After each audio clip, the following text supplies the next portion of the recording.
Hey everybody, today we'll be going over jealousy, Adina, Tosca, and the human experience. My name is Jesse Campos. I'm Julian Lopez. And I'm Anastasia Martinez. To start off, we have composers. So Gaetano Donizetti was an Italian composer for both French and Italian operas. Growing up, his father hoped he would become a church composer, and although he did create a bit of sacred music, he possessed a natural instinct for the theater.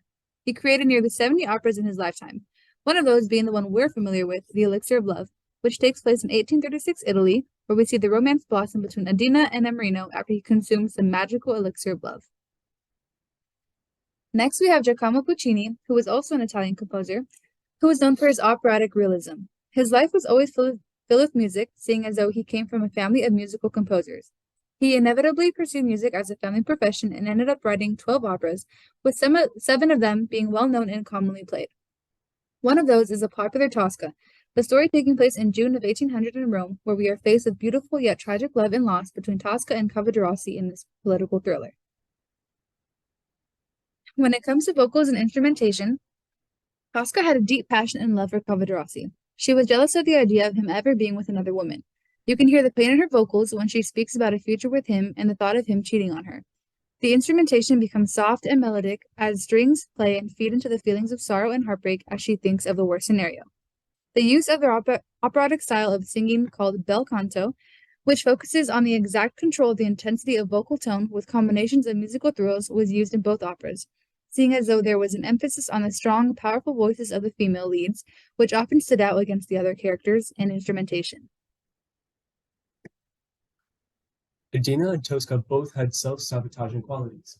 They both didn't have enough trust in their partner, Cavadarossi, or their potential partner, Nemorino. Adina was jealous only because she liked the attention she got from Nemorino. She didn't fully appreciate that someone liked her until it was too late. Tosca had trust issues, as she had always fully suspected Cavadarossi was cheating on her. She never sided with Cavadarossi at first, but her jealousy was genuine. The set designs often contradicted the jealous feelings of Tosca, as they remained cheery, and Tosca's jealousy was more serious and sincere.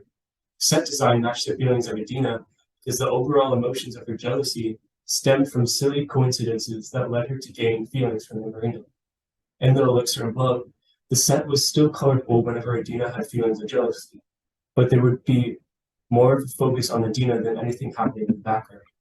In Tosca, the set design was the key to much of Tosca's jealousy through the painting by Cavadarossi or the fan with the Adravantes crest. Jealousy and the human experience. The topic of jealousy has been a main focal point throughout several pieces of media. This is in part due to how drastically the emotion can impact someone's behavior and how relatable it can be.